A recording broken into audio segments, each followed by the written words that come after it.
Ilalaga muna tayo ng liempo, mga kagigil. Ayan, ilalagay na po natin yung liempo natin dito na pinakuluan saglit. Ano? Ayan. Tapos, piprituhin po natin saglit.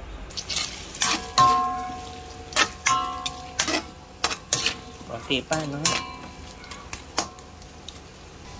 Ayan. Mag-gisa na tayo, no?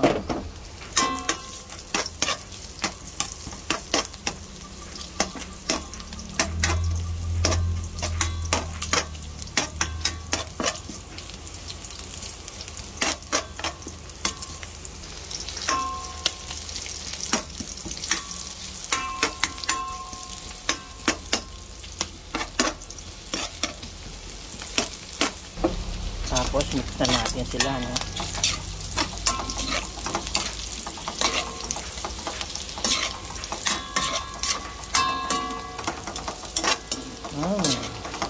Sarap ito, mga kagigil.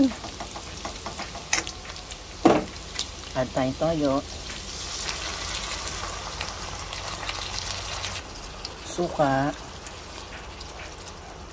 Huwag mo nang gagalawin, ano?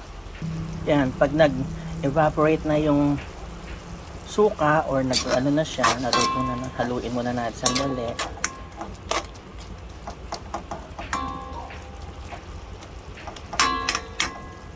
Then, maglalagay tayo ng tubig na kumulo, ano?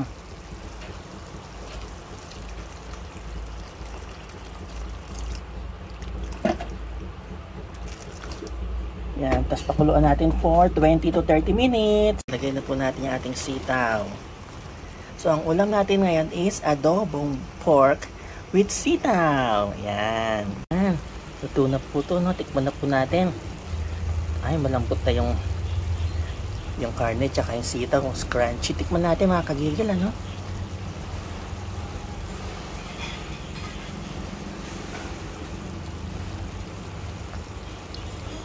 Oh my, ang sarap-sarap. Kain na tayo, mga kagigil.